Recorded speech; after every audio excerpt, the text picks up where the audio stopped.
हम आज बात करना चाह रहे हैं कि लाइफ आफ्टर 40 कि जब ख्वातीन 40 की हो जाती हैं तो उसके बाद जिंदगी तब्दील होती है तो कैसे होती है। 40 के बाद जो चेंजेस आती हैं उनको डिस्कस करना इसलिए बहुत जरूरी है कि अगर आपको याद हो तो सिर्फ 1980 के दिहाई में 40 की जो खातून होती थी वो आंटी बन चुकी होती थी, जिनको हम उस वक्त कहते थे आंटी हैं। वेकअप कॉल थी मेरे लिए, क्योंकि मैं बिल्कुल मरते मरते बच्ची। उसके बाद से जो चीज मैंने एक चीज सीखी कि सेहत को फॉर ग्रांटेड नहीं लेना और अपनी फिटनेस पे ध्यान देना है। काम होते रहेंगे। उसके बाद मैंने अपना लाइफस्टाइल चेंज किया। बाकी चीजें कैन टेक अ ब्रेक, लेकिन अपने लिए टाइम एटलीस्ट घंटा 2 घंटे जरूर निकालने। फोकस बदल जाता है थोड़ा सा जिंदगी में। पहले बहुत सी खवातीन का फोकस होता है बच्चे, शौहर, वालिदैन। 40 के बाद स्विच है, जो ऑफ था वो ऑन हो गया और फोकस बदल के होता है कि मैंने कभी जिंदगी में अपने इतने टेस्ट नहीं कराए। मेरा खर्चा बहुत बढ़ गया है 40 साल से, जब से मैं 40 की हुई हूँ। लेकिन अब एक थोड़ा सा एक फिक्र रहती है, थोड़ी सी रीएवैल्यूएशन भी आप करते हो अपनी जिंदगी की कि अब मैं 40 की हो गई हूँ, क्या मैंने सही फैसले किए। I don't know if 40 is the number, मतलब I think in your late 30s भी वही चीजें शुरू हो जाती है। मुझे नहीं लगता 40 के बाद कुछ साइकोलॉजिकली शायद हो, बट आई डोंट थिंक कि फिजिकली 40 पे डॉट उस वक्त कुछ बदलता है। Looking forward to seeing how I will look as I grow older, 40s and later. ये मेरी friends में who are in their 40s, they really are very concerned about looking older. बहुत बड़ी चेंज महसूस हुई। वो एग्जैक्टली 40 पे तो शायद नहीं आई, but within a couple of years once I cross 40 वो आ गई कि ठहराव बहुत आ गया तबीयत में। कोई मैजिक नंबर तो नहीं है 40, लेकिन जब आप एक खास उम्र पे पहुंचते हो तो आपने दुनिया बहुत देख ली होती है। ये एक एक्चुअली फैक्ट है कि एक सर्टेन एज के बाद आपकी बॉडी जो है ना वो वाली बॉडी नहीं रही जिससे आपने सारी उम्र डील की है। आपको एक झटका लगता है उम्र का, तो उसके बाद एक बहुत ड्रास्टिक एजिंग होती है उस वक्त। तो मैं तो उस वक्त का भी इंतजार कर रही हूँ कि क्या होगा।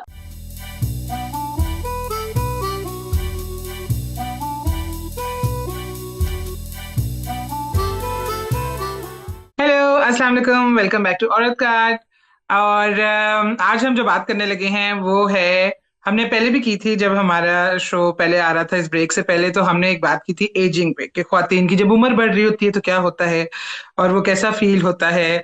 और उसमें हमने काफी मजे की बातें की थी, लेकिन ज्यादातर हम लोग हेल्थ को ही डिस्कस करते थे। हम आज बात करना चाह रहे हैं कि लाइफ आफ्टर 40 कि जब ख्वातीन 40 की हो जाती हैं तो उसके बाद जिंदगी तब्दील होती है तो कैसे होती है। मेरे ख्याल में तो डेफिनेटली होती है, बहुत से तरीकों से होती है। बहुत से अतराफ से आपके ऊपर चेंजेस का एक पहाड़ टूट रहा होता है, या अच्छी भी हो सकती हैं। बहरहाल मेरा ख्याल है कि 40 के बाद जो चेंजेस आती हैं उनको डिस्कस करना इसलिए बहुत जरूरी है कि अगर आपको याद हो तो सिर्फ 1980 के दिहाई में 40 की जो खातून होती थी वो आंटी बन चुकी होती थी, जिनको हम उस वक्त कहते थे आंटी हैं, ठीक है।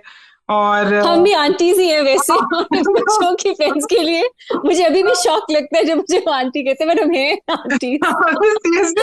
अब बच्चों के आपकी फ्रेंड्स आके कह रही होती है मेरी बेटी की बेस्ट फ्रेंड है, वो तो मुझे नाम से बुला लेती है, हे ताशवी, लेकिन जो बाकी बच्ची है ना वहाँ के आंटी, तो मुझे हो रहा था तो ये सबसे बड़ा चेंज था मेरे लिए जब मैंने बच्चों को कहते थे बेटा। मैंने कभी इस्तेमाल नहीं किया जब मैंने ये कहना शुरू किया। तो हमने आज ये बात करनी है इससे, लेकिन मैं आपको पहले बता दूं कि मैं अभी हम चारों में मैं सबसे एज में ज्यादा हूँ। महमल मेरे से थोड़ी सी छोटी है, बेनजीर हमसे और थोड़ी छोटी है, और रीमा अभी 40 तक लगी मैं नहीं है। बेबी उस चुकी हाँ, बेबी होगी। बल्कि एक दफा हमने, हमारा फ्रेंड्स का एक ग्रुप है उसमें ये बात हुई थी, तो जब रीमा की एज आई ना तो मैं तो 2 मिनट चुप ही हो गई कि हैं अच्छा। और हमारा रूल है उस व्हाट्सएप ग्रुप में मुझसे छोटा कोई कभी ऐड नहीं होगा। I will always be the baby in that group. में कोई भी, अगर कोई जितना भी फन हो या मजे का हो, ये रूल। हाँ, तो हम ये बात करना चाह रहे थे कि लाइफ आफ्टर 40 क्या होती है। So I would like to start, जो मेरी उम्र में सबसे करीब है, महमल। महमल, आपका 40 के बाद का तजुर्बा कैसा रहा? मजा आया?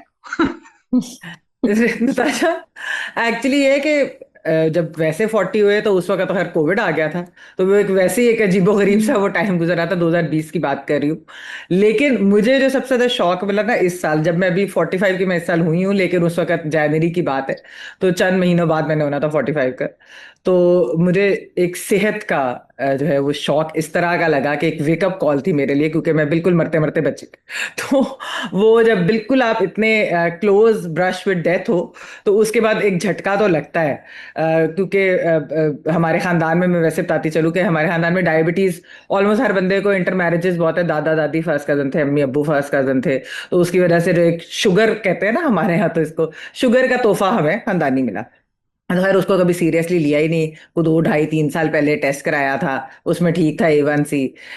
फिर इस तरह जनवरी में कुछ मसाइल हुए, पता चला, और फिर मैं जब हॉस्पिटल पहुंची तो बिल्कुल करीब करीब थे क्रिटिकल, इस तरह के थे, ब्लड ट्रांसफ्यूजन हुई, पता नहीं कितने, वो सारा भी लगा। उसके बाद से जो चीज मैंने एक चीज सीखी वो ये कि सेहत को फॉर ग्रांटेड नहीं लेना और अपनी फिटनेस पे ध्यान देना है। काम होते रहेंगे, बाकी चीजें भी इर्द गिर्द की चलती रहती हैं।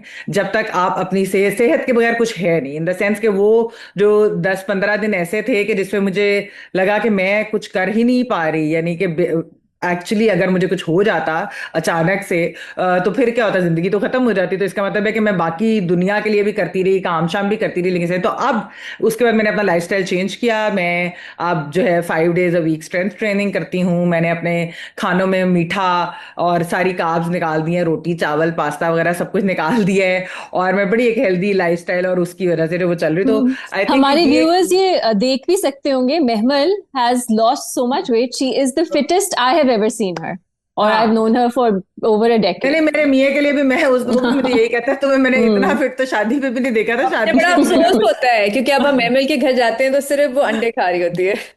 मैं खा रही होती, तुम लोगों को तो सब बाकी खिला देती हूँ। लेकिन मैं मैं तो वैसे ही कह रही हूँ कि मेरे लिए जो ये 40s के, एक्चुअली देखें 20s में मुझे याद है कि डाइट से कंट्रोल हो जाता था, वजन गिर जाता था, आपने थोड़ी सी डाइट की आपका वजन गिर गया। अच्छा था 20s के बाद जो है, और 30s में भी एक्सरसाइज करनी पड़ती थी जरा थोड़ा सा, मैं करती भी रही मिड 30s तक एक्सरसाइज। लेकिन शादी के बाद जो मेरी 2016 में, उसके बाद मैंने कहा अच्छा दफा करो एक्सरसाइज, उसके बाद मैंने बिल्कुल ही छोड़ दी। तो 9 साल मैंने कुछ भी नहीं किया, एक इतनी इनएक्टिव और अनहेल्दी लाइफस्टाइल, खाना भी जो मर्जी खाना, फिर काम भी आप इतने घंटे करी जा रहे हैं, तो उसकी वजह से my health suffered a lot. तो अब मैंने ये सोचा है कि नहीं, बाकी चीजें कैन टेक अ ब्रेक, लेकिन अपने लिए टाइम एटलीस्ट घंटा 2 घंटे जरूर निकालना है। ये मेरा जो है 40s का एक सबसे I think important lesson, life lesson है मेरे लिए ये। बेनजीर, आप तो अभी अभी एंटर हुई हैं एक्सक्लूसिव ग्रुप में, इलीट ग्रुप में। तो अच्छा, ये सवाल निताशा मुझसे ना, अक्सर मैं उस दिन एक दफा अपना नाम गूगल कर रही थी तो सबसे पहला सवाल जो गूगल पे था वो यही था कि बेनजीर शाह की एज क्या है। तो मैंने कहा मैं बता दूं मैं 41 साल की हूँ, मैं पिछले साल 40 साल की हुई थी। अच्छा, जब हम ये टॉपिक डिसाइड कर रहे थे तो मैंने कुछ खवातीन से भी पूछा, मैंने कहा जानना चाहती हूँ क्या एक्सपीरियंस होता है उनका, मेरा हो सकता है मुख्तलिफ हो उनसे, कि 40 साल के जब आप होते हैं क्या वाकई में कोई चेंज आता है या नहीं आता। बहुत मुख्तलिफ राय थी, लेकिन एक जो कंसेंसस था नताशा वो यही था कि फोकस बदल जाता है थोड़ा सा जिंदगी में। पहले बहुत सी खवातीन का, मैं सिर्फ इस वक्त खवातीन की बात कर रही हूँ, उनका फोकस होता है बच्चे, शौहर, वालदेन, और भी लोग, फैमिली वगैरह। 40 के बाद वो कहते हैं, ज्यादातर जो खवातीन थी वो कहती है कि ऐसा लगता है ऐसे कोई स्विच है जो ऑफ था वो ऑन हो गया, और फोकस बदल के होता है कि मैं अपने लिए क्या कर सकती हूँ। और जैसे अभी महमल बात कर रही थी, उसमें सबसे जो प्रायोरिटी होती है वो हेल्थ ही होती है, सेहत। मैंने कभी जिंदगी में अपने इतने टेस्ट नहीं कराए। मेरा खर्चा वैसे बहुत बढ़ गया है 40 साल से, जब से मैं 40 की हुई हूँ। मैंने, क्योंकि कभी फिक्र ही नहीं होती थी कि टेस्ट कराने हैं, कोलेस्ट्रॉल चेक करना है, ब्लड टेस्ट कराना है। लेकिन अब एक थोड़ा सा एक फिक्र रहती है कि कोई ये छोटी सी चीज़ कोई बहुत बड़ी चीज़ ना बन जाए। मैंने कभी ज़िंदगी में एक्सरसाइज नहीं की, मैं ना तो कभी मैंने स्पोर्ट्स खेले हैं। पहली दफ़ा ज़िंदगी में पिछले साल से मैंने एक्सरसाइज करना शुरू की, उसको एक रूटीन का हिस्सा बनाया, अपनी डाइट का ख्याल रखा। तो ये एक फोकस जो है वो थोड़ा सा सेहत के हवाले से मेरे ख्याल से बहुत सी खवातीन के लिए बदलता है। मेरा पर्सनल एक एक्सपीरियंस ये हुआ कि मेरे लिए ये भी एक थोड़ी सी इन हाउस क्लीनिंग भी हुई, जिसमें मेरे लिए ये बहुत ज़रूरी था देखना कि मेरा सपोर्ट सिस्टम क्या है। क्या वो दोस्त, वो कॉलीग्स, वो रिश्तेदार जो मेरा सपोर्ट सिस्टम का हिस्सा है उनके साथ वो मेरी प्रायोरिटी बन गई कि इनके साथ मैंने अपना रिश्ता और मजबूत और बेहतर करना है, इनके साथ ज़्यादा वक्त गुजारना है, क्योंकि मेरी मेंटल हेल्थ के लिए भी बेहतर है। और जो इस सिस्टम या सपोर्ट सिस्टम से बाहर है, नताशा, मैं आपको ऑनेस्टली बताऊं, मेरे काफ़ी आहिस्ता आहिस्ता उनसे मैं खुद ही, ऐसा नहीं कि मैंने कोई प्लान किया, खुद ही आहिस्ता आहिस्ता आप दूर हो जाना शुरू हो जाते हो। एक और चीज़, मेरे ख्याल से थोड़ी सी रीएवैल्यूएशन भी आप करते हो अपनी ज़िंदगी की, कि अब मैं 40 की हो गई हूँ, क्या मैंने सही फैसले किए? क्या मैं कुछ मुख्तलिफ कर सकती थी? क्या कुछ ऐसी चीज़ें हैं जो मुझे करनी चाहिए थी, मैं आगे जाके कर सकूंगी या नहीं? तो ये भी एक थोड़ा सा एक आप सोच में पड़ जाते हो। और तो ये भी एक रीएवैल्यूएशन जो है मेरे ख्याल से शुरू हो जाती है इस एज में। रीमा, आप तो नहीं अभी हमारे बीच ग्रुप की मेंबर बनी, तो लेकिन हमने यू आपको गो है, ऑनररी आप मेंबर पहले बना प्लीज दिया। बात कर लें। हमने आपको ऑनररी मेंबर बना दिया इस ग्रुप का। You have a lot of friends who are 40 plus. Do you think Yeah. the life changes? Well, I don't know if 40 is the number. मतलब I think in your late 30s भी वही चीजें शुरू हो जाती हैं। मुझे नहीं लगता 40 के बाद कुछ साइकोलॉजिकली शायद हो, but I don't think कि physically 40 पे डॉट उस वक्त कुछ बदलता है। Obviously it's a slow process और वो काफी वक्त पहले से शुरू हो जाता है 40s का। तो आई थिंक फॉर मी एक चीज मैंने नोटिस की, मेरी एक आईब्राउ का बाल सफेद हो गया।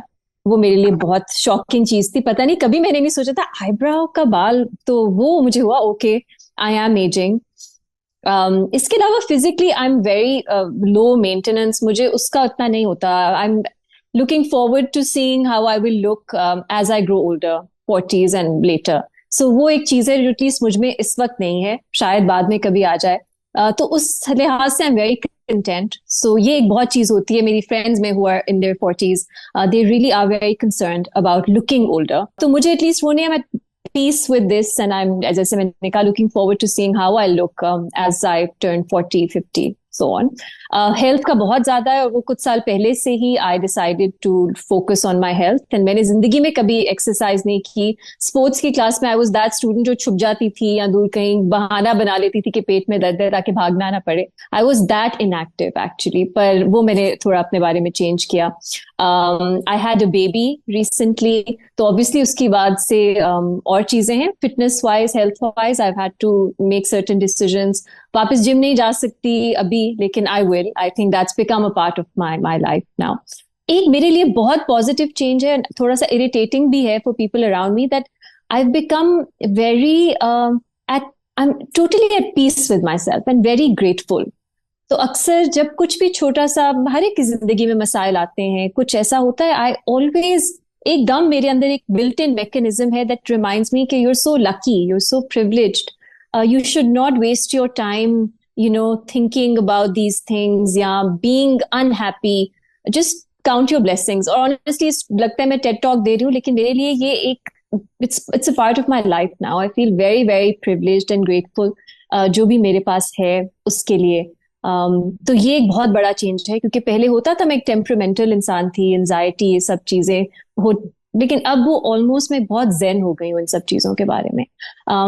मेरे लिए जो बेनज़ीर कह रही थी कि आप इनवर्ड लुकिंग ज़्यादा हो जाते हो और लोगों के बारे में कम सोचते हो, मेरे लिए इसका एक ऑपोजिट चीज़ हुई है, क्योंकि आई सी अराउंड मी, मेरे फैमिली मेम्बर्स, मेरे यू नो अंकल्स, आंटीज, या आप कह रहे हैं चचा, मेरी पुप्पो, मेरे पुप्पा, मेरी फैमिली के जो पूरी जेनरेशन है, I am slowly losing them, या वो बीमार हो रहे हैं। तो मुझे अब ज्यादा फील होता है मुझे उनके साथ ज्यादा टाइम स्पेंड करना चाहिए। और जो मैंने शायद 20s गुजारे, अपने अर्ली 30s गुजारे थोड़ा ज्यादा अपने अंदर ही, अब I really want to spend as much time as possible with my family. कर नहीं पाती वक्त की वजह से, लाइफ जैसी हमारी है, लेकिन मैं चाहती हूँ, क्योंकि वो उसका मुझे बहुत दुख है। बाकी सब चीजें जो है वो मैनेज हो जाती हैं, but ageing parents, death of closed loved ones, and seeing them slowly, you know, getting various diseases, Alzheimer's, Parkinson's, ये सब चीजें वो मेरे लिए बहुत इस वक्त ट्रॉमेटिक हैं। So I'm trying to figure out ways कि उसके साथ कैसे कोप किया जाए। बाकी सब चीजें मैनेज हो जाती हैं, ये एक चीज है जो मुझसे नहीं होती मैनेज। मुझे तो वैसे 40 के बाद जो बहुत बड़ी चेंज महसूस हुई वो एग्जैक्टली 40 पे तो शायद नहीं आई, but within a couple of years once I cross 40 वो आ गई कि ठहराव बहुत आ गया तबीयत में। मुझे नहीं लगता कि आसमान गिरने वाला है, जो मुझे पहले लगता था। ऐसे अभी भी कभी कभार लगता है, लेकिन ज्यादातर नहीं लगता कि आसमान गिरने वाला है। मेरा ख्याल है कि जब आप, कोई मैजिक नंबर तो नहीं है 40, लेकिन जब आप एक खास उम्र पे पहुंचते हो तो आपने दुनिया बहुत देख ली होती है। और आपने जब दुनिया बहुत देख ली होती है तो आपको ये समझ आ जाती है कि चीजें ठीक हो ही जाएंगी, सब कुछ ओके हो ही जाएगा। हाँ, कुछ नुकसान हो जाएंगे, कुछ हो जाएगा, लेकिन जान है तो जहान है, जब तक आप चल रहे हो चीजें ओके हो जाएंगी, चीजें बेहतर हो जाएंगी। तो मैं ये एक बहुत जबरदस्त लेसन है इस एज का जिसमें मैं अब आ गई हूँ, कि ये थोड़ा आपको सब्र और सुकून सा आ जाता है कि इस वक्त अगर बुरा टाइम चल रहा है या कोई आप किसी चीज से गुजर रहे हो, स्ट्रेस से गुजर रहे हो, ये खत्म हो जाएगी, आगे अच्छी चीजें आगे फिर आ जाती हैं। ये लाइफ का साइकिल समझना आपको टाइम के साथ ही आता है, बिलीव। क्योंकि पहले आपको लगता है उफ अब ये हो गया। अभी मैं कभी देखती हूँ जो यंग लड़कियां होती हैं जिनसे मेरा इंटरेक्शन होता है, उनको लगता है ब्रेकअप हो गया, दुनिया खत्म हो गई, आसमान गिर गया, मैं मर गई, बस ओवर। तो मैं उनको अक्सर कह रही होती हूँ कि ये भी ना 6 महीने बाद बिल्कुल ठीक हो जाएगा। ठीक है, तो वो मेरी बात नहीं मान रहे थे, उनको लगता नहीं। मैं उनसे कहती हूँ, नहीं, ये 6 महीने बाद बिल्कुल ठीक हो जाएगा। सैड गाने नहीं सुनने और अपने आप को सैड नहीं रखना, हैव फन, गो आउट।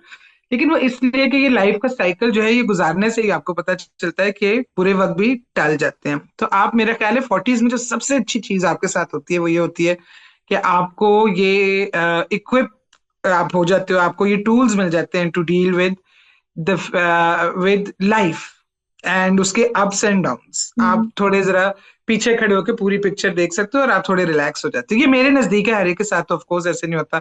और दूसरी जो चीज है जो थोड़ी नेगेटिव है वो मैंने अब रियलाइज किया कि मैं बहुत अरसे से वर्क फ्रॉम होम भी कर रही हूँ। तो मैंने रियलाइज किया कि जिसको हमारे बड़े बूढ़े कहते थे ना, मैं जुड़ जावांगी जे मैं ना उठी, ये बिल्कुल सही बात है। मैं सारा दिन बैठ के जो है मोबाइल पे या लैपटॉप पे लगी होती हूँ, और जब मैं खड़ी होती हूँ मेरी टांगों से भी आवाज आती है, पूरी दरवाजे वाली आवाज।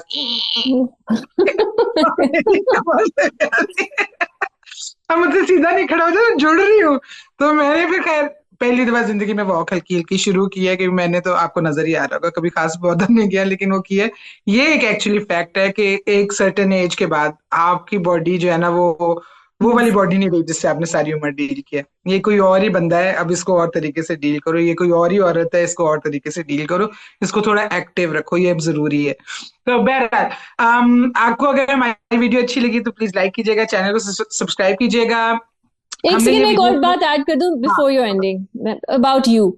अच्छा, सो नताशा के बारे में मैं एक और बात करना चाहूंगी। वो हम सब में हमारी एक तरह से डॉक्टर ही हैं, हमने उन्हें ऑनररी डॉक्टर बनाया हुआ है, और उनके मुताबिक 44 है, 46 नताशा, और जब आपको एक झटका लगता एजिंग, है उम्र का, तो उसके बाद एक बहुत ड्रास्टिक एजिंग होती है उस वक्त। तो मैं तो उस वक्त का भी इंतजार कर रही हूँ कि क्या होगा। मुझे बट वैसे ये रीमा नताशा लगी अभी हमें बताती रहती, लगी 44 में वो झटका सही है। लगा ना, और 45 होने वाली थी हाँ। 4 महीने पहले। 45 से मुझे इतना हम्म। झटका लगा एक इस साल। उससे और 44 के बाद, I mean, 44 I के was बाद कौन सा होता 44. है? I was हाँ 44 and I was going to turn 45 in May. तो ये जनवरी की हाँ। बात है, when I was 44 जब ये झटका मुझे लगा। हम्म। अब आपकी सेल्यूलर लेवल पे एजिंग एक्चुअली या साइंटिफिक फैक्ट है। उसके बाद फिर आप 62-63 साल की उम्र में थोड़ा और हाँ। एकदम से एज करते हो। जो लोग कहते हैं ना कि मैं रात को सही सोया, मैं सुबह उठा मैं बूढ़ा हम्म। हो गया, वो लिटरली 60s की शुरू होती है। हम्म। तो बहरहाल अभी वो बहुत दूर है, हम अभी 60s तक नहीं पहुंचे। एंड बस I like being an aunty honestly. तो आई या लाइक इट व्हेन आंटी वो विजडम दे रहे हैं जो मैंने शायद अर्न नहीं की, लेकिन चलो हम्म। बहरहाल।